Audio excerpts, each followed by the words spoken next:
¿Qué tal? Buenas noches. Bienvenidos a Espiral.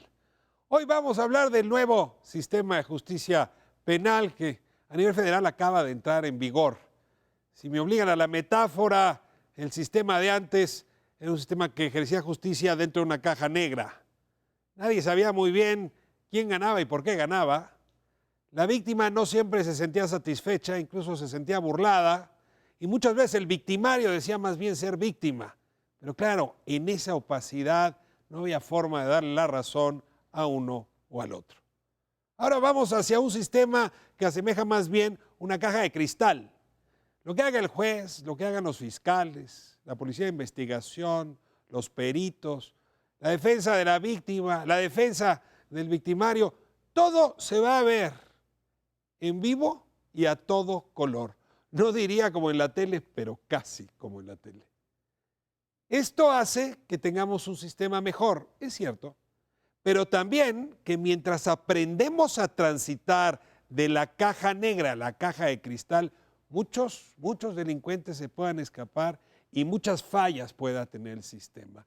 Ya se observó esto en otras entidades que antes que el sistema federal entraron al sistema acusatorio. El caso de Chihuahua, el caso de Oaxaca. ¿Será posible que la curva de aprendizaje, que el nado de una orilla a otra orilla sea rápido, eficaz, bueno y sin grandes costos? Estas son las preguntas que vamos a responder hoy por la noche aquí en Espiral. La entrada en vigor del nuevo sistema acusatorio federal. Comenzamos.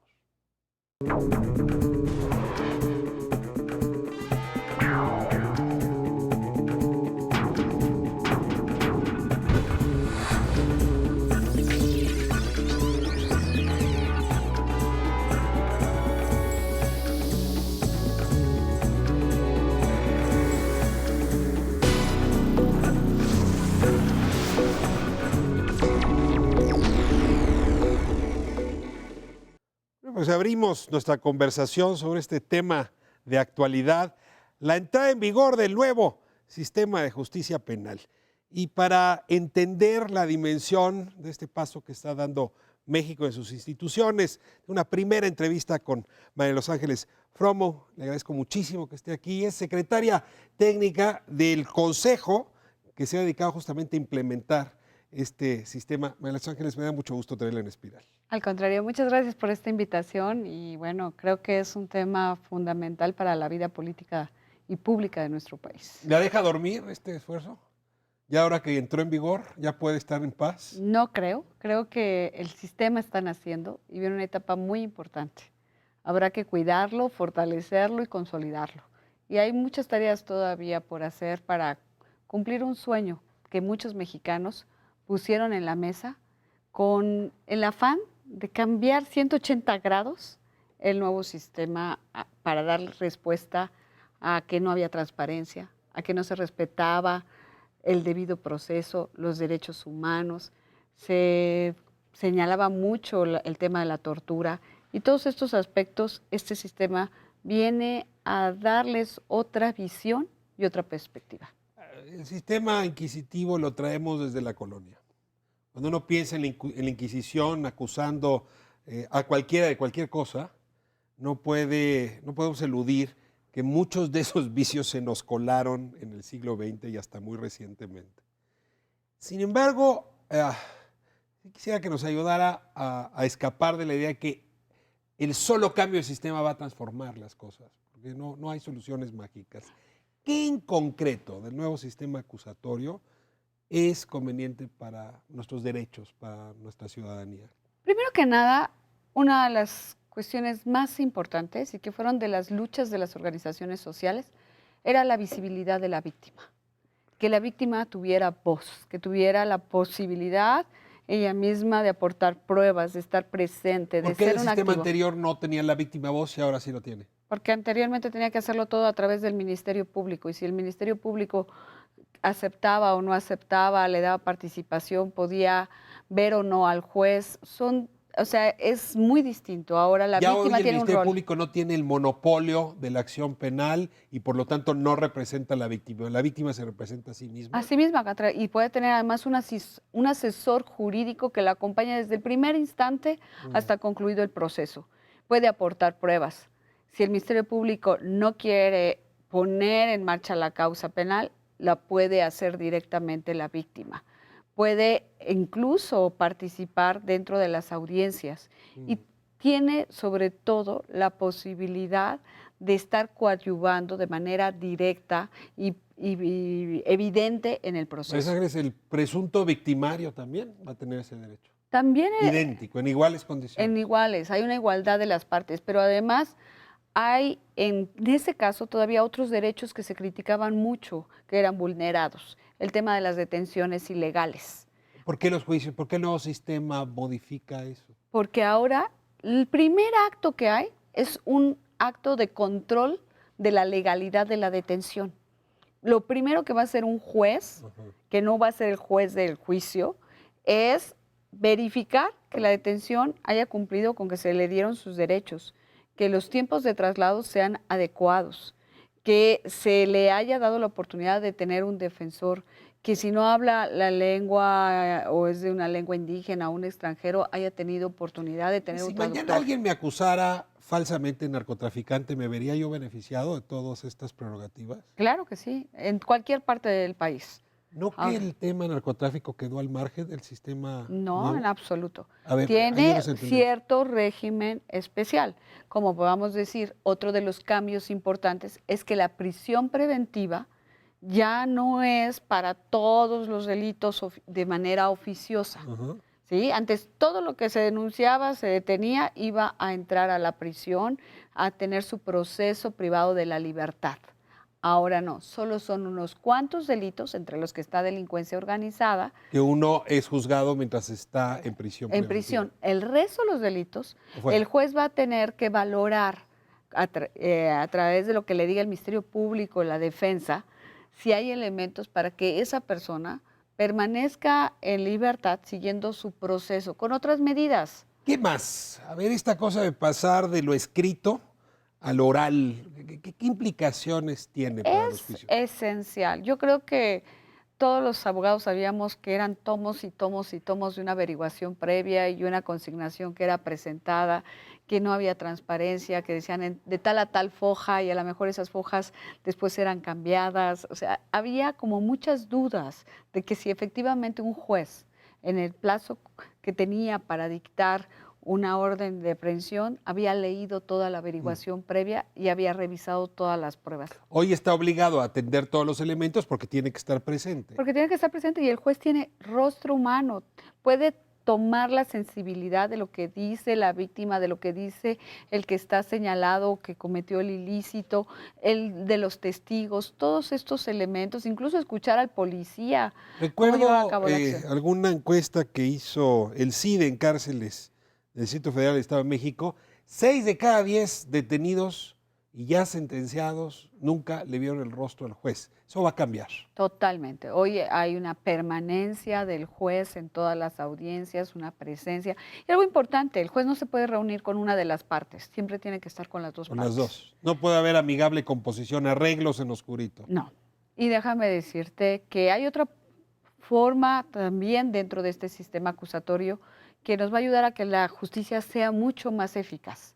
Es el tema de la mediación y de la conciliación en la etapa. Primero, cuando tú llegas a poner una denuncia, ya no vas a tener que ratificarla. Primer punto. La denuncia es tomada en ese momento y te dicen, este delito lo podemos mediar con quien fue su agresor o quien fue su victimario. En ese momento, a lo mejor tú estás muy enojado, puedes tener que trabajar este tema incluso con psicólogos, trabajadores sociales que te puedan Te ayudar van a a entender. acompañar en el proceso. Te van a acompañarte. Y quizás al final digas, oye, verdaderamente lo que yo quiero es que me reparen el daño que me hicieron.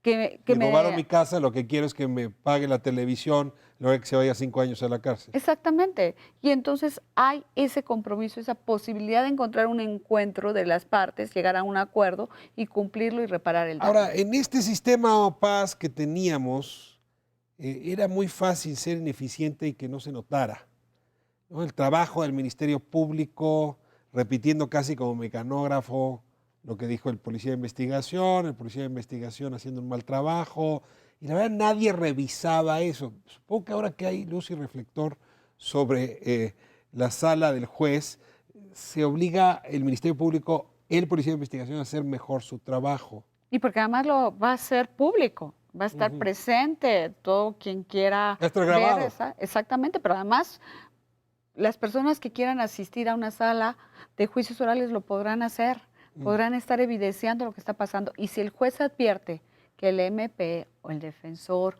o el asistente jurídico de víctimas no tienen la capacidad de poder llevar el asunto, podrá solicitar su sustitución o su acompañamiento en el caso del defensor con otro defensor.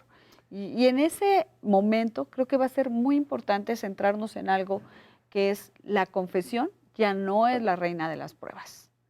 Eso de que, a ver, si es que lo torturaron para sacarle la confesión porque era la única manera en que se podía demostrar el delito, eso A ver, te desaparece. detengo ahí. Sí ha sido costumbre del derecho penal mexicano que la prueba madre es el testimonio, pero sobre todo el autoinculpatorio. Ujú. Buena parte de quienes están en la cárcel hoy es porque confesaron haber cometido el delito y en muchas ocasiones, en efecto, esto ha llevado a que las autoridades promuevan la tortura para obtener justamente la prueba madre, como tú la llamas. Eh, ya hoy serán otras pruebas. ¿A Sí. qué otras pruebas te refieres si no es el testimonio o el testimonio autoinculpatorio las que van a jugar en los juicios? Volvemos a uno de los principios esenciales del derecho, que es la prueba científica. La posibilidad de que todos los elementos, las evidencias, se construyan en un caso, que lleguen a la convicción de las partes y del juez de que una persona cometió ese ilícito en ese espacio, en ese momento y con esas condiciones. Entonces son pruebas que deberán preservarse desde el mismo momento del lugar donde se hayan cometido los hechos. De ahí el papel relevante que ahora los policías tendrán para poder recabar esas evidencias, conservar el lugar de los hechos, auxiliarse de quien puedan obtener mayores elementos y que sean esenciales para la investigación. Y por eso el rol del policía de investigación, el perito, el policía en general y el Ministerio Público va a ser una trilogía fundamental. Hablas y no puedo dejar de pensar en toda la cantidad de teleseries que he visto sobre investigación criminal.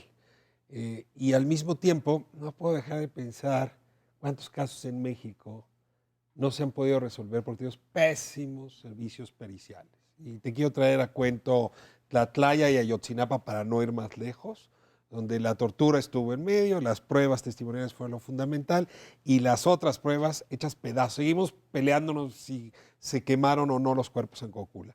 En el basurero de Cocula, yo te pregunto, ¿por qué este sistema va a mejorar esos servicios periciales?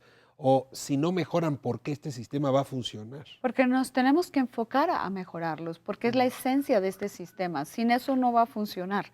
Tenemos que trabajar con peritos profesionales, con equipo indispensable.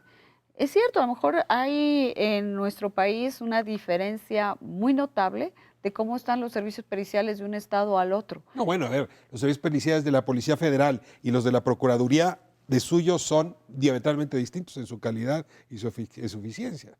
Pero tenemos que lograr que todos los servicios periciales de alguna manera se apoyen, se integren y se logren estructurar de tal manera que permitan verdaderamente esa investigación científica. Aquí nos Si no, contaba el un sistema policía no. un día que cuando llegan a una escena del crimen tienen que pasar, aquí se puede anunciar a Oxxo, como no pasamos anuncios, pueden decir marcas, y comprar vasitos de plástico para con eso cubrir los casquillos. De que ese fue un tema bien interesante. ¿Qué hicimos? Con los recursos federales nos organizamos entre lo que es el área que lleva todos los fondos para seguridad pública y nosotros como secretariado ejecutivo, que también damos unos fondos para apoyar la implementación del sistema, nos juntamos y pedimos dos cosas para este año. Todos los policías capacitados deben estar en el protocolo de primer respondiente y dos, ¿Qué es eso del protocolo del primer respondiente? es una guía de qué pasos debe seguir un policía cuando encuentra un hecho delictivo. Cómo Para debe, no contaminarles en el crimen, para tratar la evidencia. y para que sepa paso a paso cuáles las circunstancias que tiene que llevar a cabo como policía que se enfrenta a un momento en donde debe identificar a la víctima, a los testigos, acordonar la zona, guardar las evidencias para que no se vayan a ¿Ya están alterar. capacitados a estas alturas Ya, todos? el 95% de los policías trabajaron 40 horas con estas guías Estatales y federales. ni municipales, además. O sea, estamos hablando de cerca de 251,000 policías. Pero no solo eso, también se les dio un equipamiento básico que se llama un kit del primer respondiente, que traen las bolsitas, los guantes, la cámara, los cordones para poder salvaguardar en las ¿Cuántos zonas. policías de investigación tiene este país, más o menos? Es una cifra que en este momento no te la podría dar, no la tengo yo, es mucho ¿Y menor cuántos que capacitaron? esos. En este caso, nosotros los reportes que tenemos de las procuradurías es que tienen alrededor de un 70-75% capacitados. Capacitados. Déjame moverme al Ministerio Público, porque ese es otro profesional que no hemos profesionalizado. De entrada yo creo que ya tenemos que cambiarle de nombre porque no tiene remedio el título. Está siempre ese funcionario entre los menos queridos en las encuestas de legitimidad.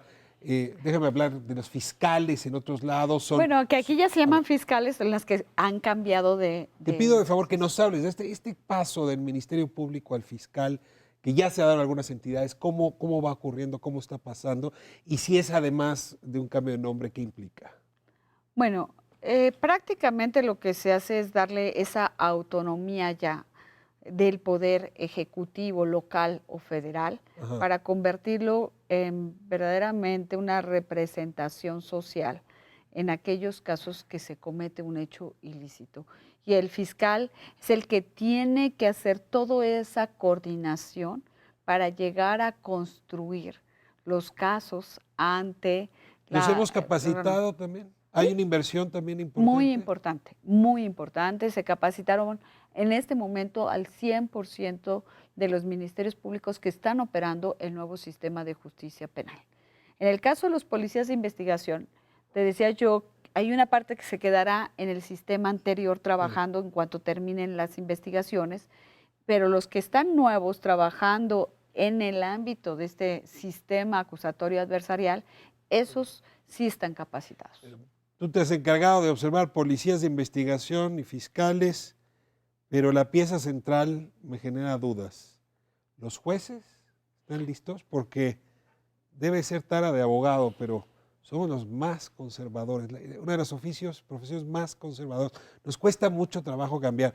Y perdona que te lo diga, pero yo oigo mucho juez diciendo, ¿para qué nos trajeron este modelo gringo que no tiene nada que ver con la cultura mexicana? Y lo están padeciendo, están molestos, están enojados. A ver, es que hay que diferenciar. Hay varios jueces que, a ver, son los jueces que están en el sistema tradicional, porque los del nuevo sistema están apasionados con ello, porque lo están pidiendo. Hablas por todos. Hablo por todos porque los conozco, he tenido la oportunidad de convivir, o sea, los jueces... Yo los he entrevistado también, ¿eh? No comparto tu entusiasmo, pero bueno, más allá de apreciaciones subjetivas, ¿quién los capacitó? ¿La Corte los está apoyando? ¿Hay una inversión para eso? Hay una inversión, fueron no solo capacitados con personas que incluso vinieron del extranjero, muchos de ellos fueron al extranjero, otros tantos con... o sea, países que tienen sistemas parecidos. Sistemas parecidos. Chile, Colombia. Colombia, Estados Unidos, Canadá nos ayudó muchísimo en la capacitación de jueces. Se cierra bien la capacitación de jueces. Estás tranquila. Tenemos jueces que tienen nuevo sistema. Yo te puedo decir que de todos los operadores, los que más sólida formación tienen son los jueces. Último actor, que ese no has podido capacitarlo. El operador del derecho más recurrente, los abogados de las personas. Tú ves a las universidades, ves a las nuevas generaciones ya con la ruta puesta para ser operadores del derecho en este nuevo modelo, o ahí los abogados también van a... A ver, las universidades más emblemáticas, las de mayor envergadura de nuestro país, ya transformaron sus programas, ya tienen docentes certificados, capacitados en las distintas áreas del sistema acusatorio, porque no solo es el tema de juicios orales, también mediación y conciliación, y el mismo proceso en cada una de sus fases. Hay muchas universidades, muchas facultades de derecho En nuestro país se calcula que estamos alrededor de 3.800 universidades. ¿Cuántas le han dado ya cambio a la página? ¿Qué porcentaje? Según la ANFADE, que es la que aglutina las universidades pues de mayor fuerza, Sí. estamos hablando que ellos dicen que cerca del 95% Ya de están sus en eso. facultades ya lo hicieron. Déjame irme a corte y voy a invitar a 3 especialistas para que nos ayuden a encontrar los ángulos más interesantes de este debate. Coincido contigo, uno de los cambios institucionales más importantes de nuestro país en los últimos tiempos, que sin duda va a tardar, como los buenos árboles, en florecer algunos años, pero hay que entender cuándo comenzó ese cambio. Vamos a corte y regresamos.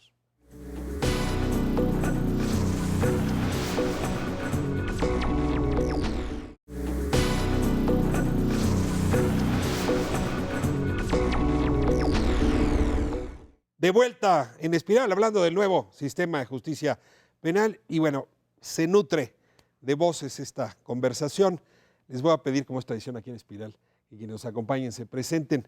Edna Jaime, bienvenida de nuevo. Muchas gracias, Ricardo. Te doy la palabra para que te presentes. Edna Jaime, directora de México Evalúa. México Evalúa es un centro de análisis, de pensamiento, de políticas públicas. Creemos que la política pública puede resolver grandes problemas, siempre y cuando esté basada en evidencia y esté evaluada. Y esos son los 2 temas a los que nos dedicamos en México Evalúa. En el tema de justicia, estamos desde que la organización se fundó, porque primero por un tema de seguridad y su vinculación con el aparato de justicia, pero también porque consideramos que sin un buen sistema de justicia no hay manera de resolver conflictos, no hay manera de tener una interacción civilizada que nos lleve al progreso. Entonces es un tema toral para la institución y por lo tanto hemos seguido con cuidado la reforma a la justicia y justamente presentaste ahora Justicia a la Medida, 7 indicadores sobre la calidad de la justicia penal en México. Es un buen texto, está disponible en internet, supongo. Ya está disponible en internet. Busca uno México Evalúa y ahí lo encuentra. Lo va a encontrar muy grande en un banner y el objetivo de este documento es poner indicadores, poner a los usuarios del sistema en el centro y lo que queremos medir es si esta reforma está cambiando la experiencia de esos usuarios para bien. Si lo hace, esta reforma penal tuvo sentido. Muchas gracias. Le doy la bienvenida de nuevo a María Los Ángeles Rómulo. La tuvimos en el bloque anterior, pero a María Los Ángeles le toca presentarse en esta ocasión. Muchas gracias, Ricardo. Pues primero que nada, es una oportunidad de poder hablar desde quienes tuvimos la responsabilidad de articular un esfuerzo conjunto de todos los poderes, de todos los niveles de gobierno, para lograr quizás una de las reformas de mayor envergadura de transformación institucional que veníamos pensando durante décadas y que finalmente llegó el día en que funcionara al 100% en nuestro país. A mí me tocó trabajar con todos los actores, atender sus requerimientos, atender sus perspectivas de qué necesitábamos hacer para apoyarlos con dinero. También apoyarlos con dinero, pero fundamentalmente darles la asistencia técnica que podíamos acercarles a efectos de que esta reforma pueda cumplir con los fines que tiene previsto en nuestra Constitución. Muchas gracias por estar de nuevo en este bloque y le doy ahora la bienvenida a María Novoa. Hola, ¿cómo estás? Bueno, soy María Novoa, pertenezco al Centro de Investigación para el Desarrollo, CIDAC. Yo llevo bajo mi dirección todo el área de justicia. CIDAC es también un centro de pensamiento, de análisis de políticas públicas, tanto en lo que sería el tema de desarrollo económico y lo vincula con el tema de Estado de Derecho. Y desde hace varios años, ya tiene 30 años el centro y en ese tiempo ha tenido etapas y en esta última etapa al tema de justicia le hemos dado mucha relevancia en términos de lo que está sucediendo ahora en este momento, desde hace 8 años, inclusive antes de hace 8 años. Y hemos estado desde hace 4 años haciendo un seguimiento y una evaluación muy cercana de lo que está pasando con este proceso de implementación de la reforma penal en México, no solamente en las entidades federativas, sino también en el ámbito federal. Entonces eso nos ha permitido desde hace 3 años generar una metodología en el cual año a año hemos presentado un documento que se llama Hallazgos de la Reforma. Acabamos de presentar Hallazgo 2015, que de alguna manera es como un cierre, y lo enfocamos más como al acumulado. ¿Qué pasó en este proceso en los 8 años? Y damos, por supuesto, el antecedente, inclusive antes del 2008, que se presentó este esquema a nivel de algunas de las entidades federativas, como Chihuahua, Y que Oaxaca. en el ámbito estatal Exacto. se comenzó antes. Exactamente. María, muchas gracias. Le doy ahora la bienvenida a Laida Negrete. Me da mucho gusto tenerla de vuelta aquí. Gracias, Ricardo. Soy Laida Negrete y llevo 16 años estudiando la justicia penal, también promoviendo reformas y mejoras a la justicia penal en México. Fui investigadora en el CIDE hace muchos años, haciendo las primeras encuestas a población en reclusión, ¿no?, con estos datos de los que hablaban en el bloque anterior. Después fui una de las productoras de Presunto Culpable y hoy estoy en México Evalúa. Llevo 1 año y medio sistematizando la estadística disponible para ver cuáles son los sistemas de justicia en las entidades federativas que han cambiado la experiencia de los ciudadanos en estos contactos. Las víctimas, los acusados, quienes salen en los primeros lugares, y hoy es el documento que presentamos. Pues estamos frente a, coincidimos todos, una reforma fundamental para nuestra generación, pero sobre todo para las siguientes. Sin embargo, esto de cruzar el río al mismo tiempo que se van construyendo los puentes tiene algo de arriesgado. Tenemos la experiencia, ya decía María hace un momento, de entidades que entraron antes que la federación al nuevo sistema. Chihuahua, Oaxaca fueron de las primeras. Y yo recuerdo, y déjenme comenzar por ahí, el enojo que se manifestó en Chihuahua porque el sistema funcionó mal los primeros años y muchos culpables salieron libres. Y algunos utilizan ese caso y algún otro para decir eso mismo va a ser a nivel federal. En lo que cruzamos el río, esto va a volver una coladera y las calles van a estar llenas de criminales. Dejen poner ahí las cosas y les lanzo a ustedes, quien quiera, la palabra para poder responder este primer comentario. Yo creo que la transición va a ser complicadísima porque si bien se ha invertido, se ha capacitado, yo creo que nos hace falta desarrollar muchas más capacidades, Ricardo. Tú lo pusiste, tenemos casos emblemáticos de todas las deficiencias de nuestra justicia. Tenemos Ayotzinapa. No tenemos una explicación, no conocemos la verdad. Ni la tendremos. No conocemos la verdad. No tuvimos nuestra instancia de procuración de justicia, de investigación, no tuvo las capacidades para ofrecer a los mexicanos una versión de los hechos que se apegara a la verdad. ¿Por qué el sistema nuevo de justicia penal conduciría por un lugar distinto las investigaciones y por lo tanto el encuentro con la verdad? Yo creo que hay un acicate a la profesionalización en el momento en que hay contrapesos. Me parece que la esencia de esta reforma implica darle un papel muy importante al Poder Judicial en esta cadena de hacer justicia, y estos contrapesos van a obligar a profesionalizar a las distintas componentes, eslabones del sistema de justicia. María, los desafíos.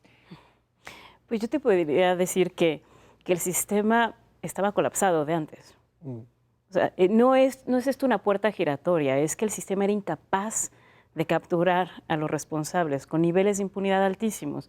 No es que venimos a un sistema que se puede caer. ¿Por qué hablas en pasado? Es incapaz. Es incapaz. No, fíjate que no. Déjame decirte que justamente lo que vemos hoy en la publicación que hacemos disponible al público, que se llama Justicia a la Medida, es que hay gran variación entre entidades federativas, Ricardo. No es una unidad, no es la justicia mexicana. Son las distintas jurisdicciones que algunas han innovado desde hace 10 años y están en un lugar muy distinto del último lugar. Entonces, lo que quiero decir aquí... O sea, ¿los niveles de impunidad son distintos dependiendo de la entidad donde vives en México? Mira, el nivel de impunidad es un concepto en abstracto.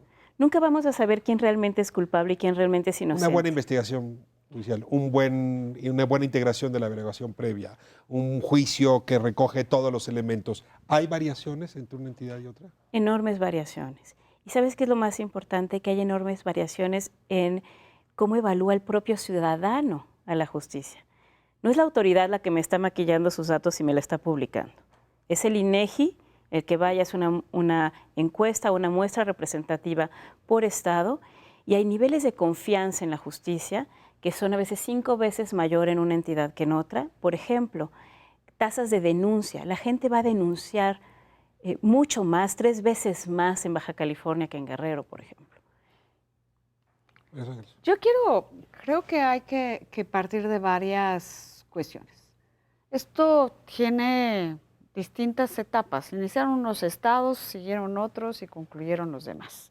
Pero además, hoy... Y ahora sigue la federación, ¿no? Y la Entendido que federación tenemos un sistema de justicia en los estados y un sistema federal. Y la federación tiene noviembre del 2014, cuando empezamos los primeros 2 estados, hasta ahora que terminamos en el mes de junio, año y medio. Pero ahí no iba yo. Yo iba al tema de que una de las cuestiones que estás mencionando, que si la justicia era diferente o es diferente o se percibe diferente, es porque antes también teníamos ordenamientos diferentes. Y no podemos olvidar que a partir del 2013 se empezaron a adoptar un Código Nacional de Procedimientos Penales que trató de capturar las mejores prácticas y ponerlas en ordenamiento para que todos se vieran obligados a trabajar bajo esos esquemas. Entonces, si bien podemos encontrar velocidades diferentes, innovaciones, capacidades tecnológicas que se están realizando, lo cierto es que el sistema, hoy por hoy, por lo menos, vamos a encontrar un modelo de gestión un poco más parecido a lo que pudiera ser en el norte, en el sur y en el centro. A ver, déjeme aprovechar para preguntar lo siguiente. Viendo este contraste entre entidades, buenas prácticas, malas prácticas, ¿cuál es su peor pesadilla ahora que el sistema federal entra a esta nueva ruta? ¿Y cuál es su mejor esperanza? Hablando justamente a partir de las prácticas. Sí, ahí sí nosotros tenemos unos estándares definidos y hasta ahora ninguna entidad federativa llega ni cercanamente a los estándares que debería de tener una institución o todas las instituciones para ir a un funcionamiento óptimo del sistema penal acusatorio. Nosotros sí pensamos que hay buenas prácticas en algunas entidades aisladas, aisladas. Ahí lo que podemos ver es, por ejemplo, ¿cuáles son? Hay algunos estados donde está funcionando muy bien los mecanismos alternativos de resolución de conflicto. Por ejemplo, Guanajuato. La mediación funciona. La mediación funciona. Más en el foro común, obviamente, ahí podemos ver que y es porque viene en una tradición también a nivel de la entidad en materias no penales donde usan esos mecanismos. El sistema, por ejemplo, de pruebas periciales, ¿qué entidad le gusta más? De pruebas periciales hemos nosotros cachado es Chihuahua. Tiene muy buen servicio pericial y se observa inclusive en lo que serían los núcleos de investigación, donde sí se ve de alguna manera una mejora en lo que es la investigación criminal. Los mejores fiscales. Los mejores fiscales... Los mejores jueces. Los mejores jueces, sí consideramos que los poderes judiciales están en mejores condiciones en términos de las capacidades que se han creado. Nosotros tenemos a los poderes judiciales como en las mejores capacidades, con sus variaciones entre entidades federativas. Por supuesto, lo peor que tenemos en términos de institución en cuanto a capacidades es el sector penitenciario y todo lo que sería la policía. Y estamos en un intermedio entre procuradurías, fiscalías y defensorías. Ese es un tema fundamental. Tenemos muchas asimetrías institucionales. Todos estos contrapesos que decía Enna, no lo vemos. ¿Por qué? Porque tenemos mucha desigualdad. No tenemos, a veces tenemos jueces fuertes, un poder judicial fuerte, pero tenemos una defensoría débil. A ver, quiero probar con ustedes un argumento. El hecho de que en distinto ritmo las entidades y sus jurisdicciones hayan entrado al sistema acusatorio explicaría estas asimetrías. En el momento en que entra el sistema federal, yo supongo que vamos a dar un paso largo en la homogenización. Es decir, confían en que el sistema federal va a permitir avanzar más rápido, incluyo lo local en esta dinámica. Es que el sistema federal es el 5% del asunto. Sí, pero es emblemático. Es muy poquito. Es emblemático, pero no es el más importante. Y se dedica a una cuestión de casi de posesión de droga en menores cantidades. Obviamente que en el imaginario colectivo está el narcotráfico, el crimen organizado. La verdad es que esa es una fracción muy menor. Perdón, Nadia, ¿qué diciendo? En el imaginario está el caso Florence Cassés. En el imaginario está el caso ABC. En el imaginario está el caso Ayotzinapa. Pero todos son federales. Ese caso te va educando al resto del sistema. Entonces, así fuera el 1%, lo emblemático juega, como bien sabes, con presunto culpable. Sí, es cierto. Pero a lo mejor en el círculo rojo, en la parte política se mueve, pero en la parte del día a día de la sociedad, el más cercano es el fuero común, el que le va y le resuelve su problema de un daño en propiedad ajena, de un robo en casa en habitación, de un tema, o sea, sí, los temas de secuestro, homicidios, narcotráfico, trata, son temas pesados, por así Déjenme me decirlo. acorten esto, porque si la hipótesis que ustedes dos están defendiendo es correcta, no tendríamos por qué estar tan preocupados por la entrada al sistema nuevo a nivel federal, sino por lo que va ocurriendo en las entidades. Sí, Entonces, déjenme irme a corte y les pido que entremos a ese debate. Seguimos en Espiral.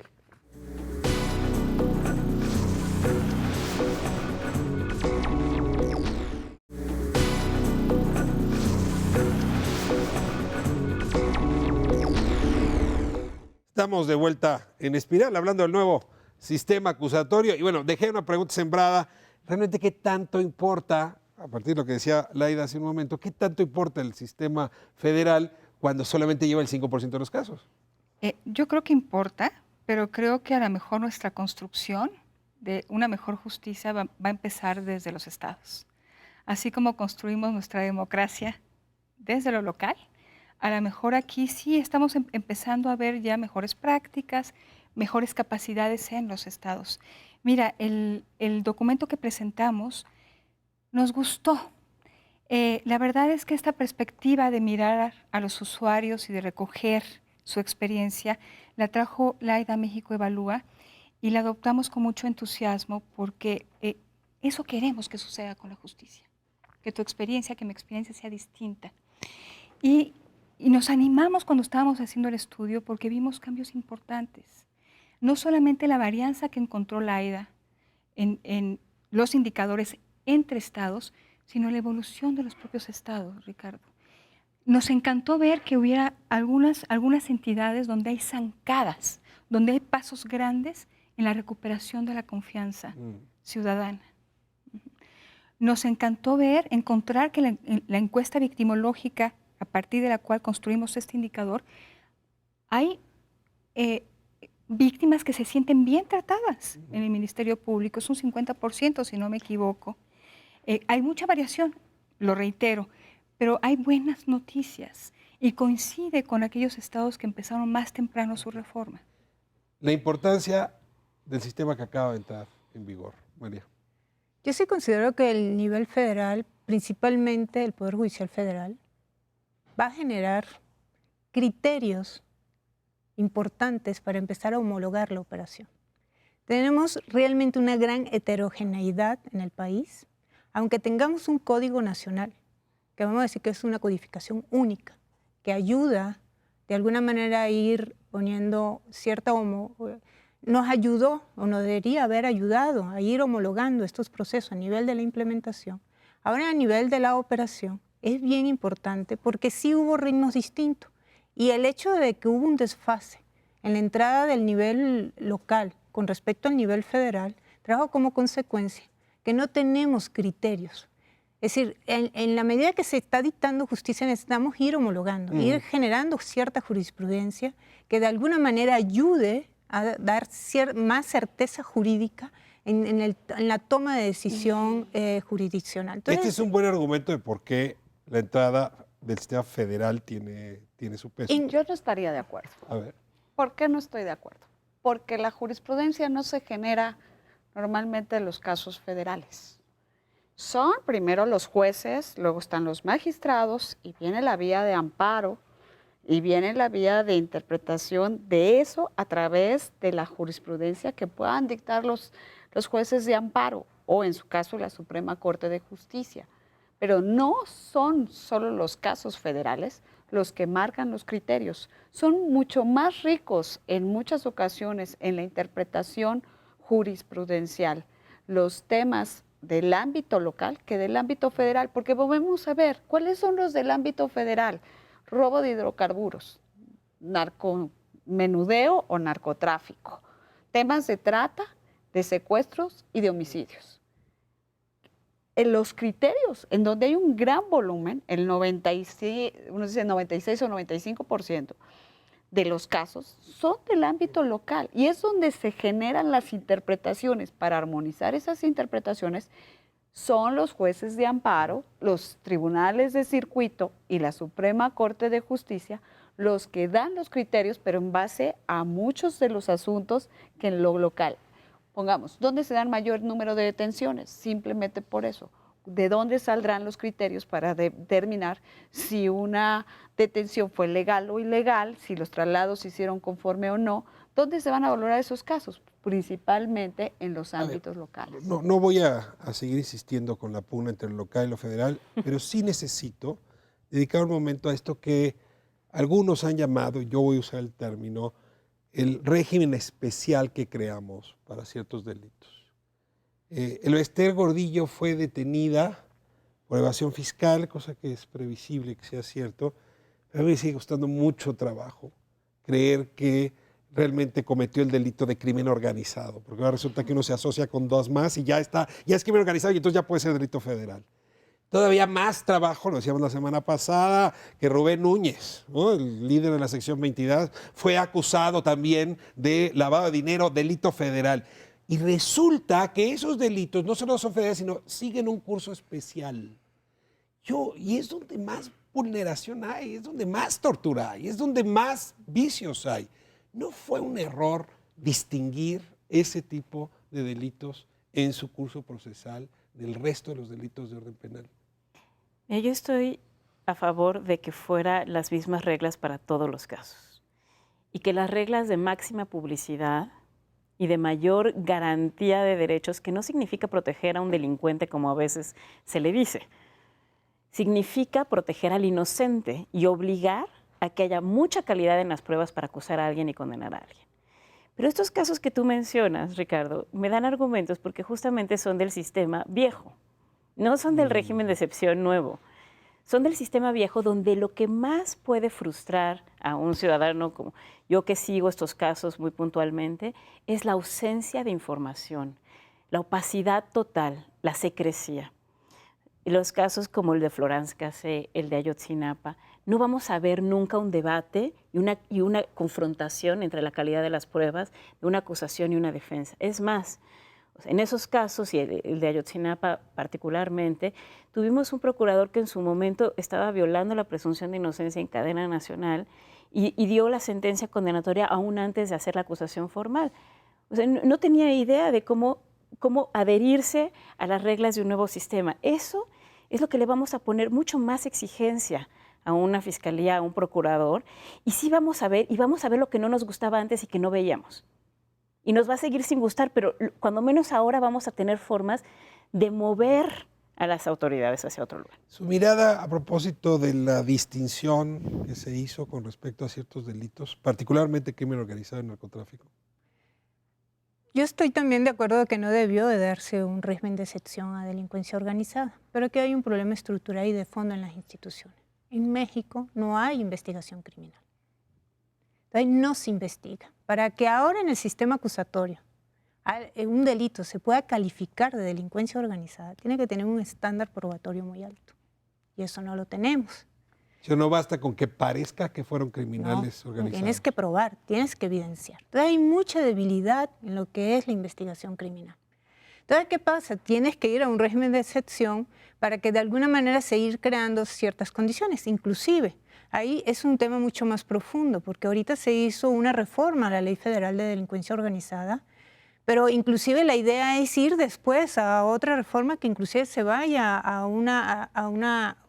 algo, inclusive crear algo nuevo, un esquema nuevo para poder responder a las exigencias que nos trae el sistema acusatorio. Ahorita fue para responder a una coyuntura porque las prisas, los tiempos nos ganaron y se tuvo que hacer eso. Pero aquí Lo que el está diciendo es que problema- el tiempo tú verías normalizarse ambos regímenes. Así es. Yo sí Empatar. creo eso y crear condiciones que realmente haya investigación criminal. Edna, El problema es que un régimen de excepción va a estar retardando la creación de capacidades de investigación. Así es. Si seguimos teniendo los arraigos, excepciones particulares porque nuestras autoridades no tienen los elementos para poder reaccionar con más celeridad, no tienen las capacidades científicas para poder probar un caso, sí requieren como de este espacio que da oportunidad a tener pruebas, etcétera, pero el mantenerlo no va a estar incentivando a una profesionalización. Entonces, pues creo que si lo sostenemos, entonces vamos a estar retrasando. Los Ángeles. A ver, yo creo que no es igual un tema de un robo simple que un tema de delincuencia organizada. Y llamar un régimen excepcional, creo que hay cuestiones que tendríamos que diferenciar, porque a lo mejor quien nos está escuchando va a pensar que, wow, es totalmente distinto. No, el tema de delincuencia organizada estará sujeto a las reglas del nuevo sistema de justicia penal. ¿En qué sí y en qué no, María? Son los plazos que cambian. Por ejemplo, El ¿qué arraigo, plazos? por Sí, la posibilidad de utilizar el arraigo, por ejemplo, que eso es un debate que hay que echárnoslo y hay que ¿Cuántos buscar. el nuevo sistema permite? ¿40 días de arraigo? ¿80 días de arraigo? No, son 40 días. 40. Pero lo que te puedo decir, y se ha utilizado al menor número ahora, porque lógicamente hay muchas recomendaciones en relación a eso. Pero lo que quiero decirte es, a ver, si el Ministerio Público tiene la posibilidad de doblar el término constitucional e irse a 96 horas, bueno, es un tema de delincuencia organizada que además tienes que buscar elementos mucho más complejos para poder probar la delincuencia organizada ante un juez. Ya no es el simple hecho de decir, oye, es que este es un tema de delincuencia organizada. No, lo tengo que probar en el nuevo sistema de justicia penal. Y ahí viene la dificultad, ¿no? El control de legalidad, decías hace un momento, es el mismo. Es exactamente los mismos procesos. Si vamos a una audiencia de control de detención, en esa audiencia de control de detención se tendrán que poner los mismos argumentos y estarán en las mismas condiciones. ¿Coincides con ella cuando dice que ve en el horizonte la posibilidad de empatar? O sea, que en realidad es para responderle a una coyuntura que lo hicimos así, de que en el horizonte se van a empatar. Siempre habrá ciertas características, y no hablo del arraigo, porque el arraigo es un tema que muchos se ha debatido y que es importante tomarlo con un enfoque de que ya la perspectiva nacional incluso habla de ver cómo se elimina o cómo se puede... Pero... estoy hablando de otros temas, de los términos en los que precisamente se requieren, la protección de testigos, por ejemplo, es muy diferente en un ámbito concretamente de delincuencia ordinaria, por llamarlo así, con un tema de delincuencia organizada. Tienes aspectos que sí tienes que cuidar, porque eso se hace en todo el mundo, no es un Nos régimen quedan excepcional. 3 minutos. Hay un gran tema que no quiero eludir. Los abogados litigantes son una horda opositora a la transición del régimen penal. ¿Qué hacer con ellos? Los camellos dan camellitos. Es muy difícil que les cambies. Lo voy a decir como lo decía un amigo, los invitamos a jugar fútbol, soccer, y a la hora las reglas del juego son de rugby. ¿Cómo hacer para que esos operadores del derecho transiten? Yo, desde mi perspectiva, te diría muy rápido, que lo conozcan y que verdaderamente Están lo litigando, estudien. ¿no? Van a litigar, ya Muchos están. no, muchos ni siquiera se han acercado a una capacitación, pero los que realmente lo han conocido en su esencia, muchos de ellos se han enamorado. A lo mejor muchos otros dicen, yo no le entro y Del me quedo. sistema penal. Del nuevo sistema Ok, de justicia porque penal. enamorarse no basta para esto. ¿Qué vamos a hacer con los abogados? Mira, yo creo que las fuerzas de oposición, es que el sistema le venía muy bien a algunos, ¿eh? A muchos. A los amigos de los jueces, a los amigos del MP, a los que Exactamente. tenían la secretaria.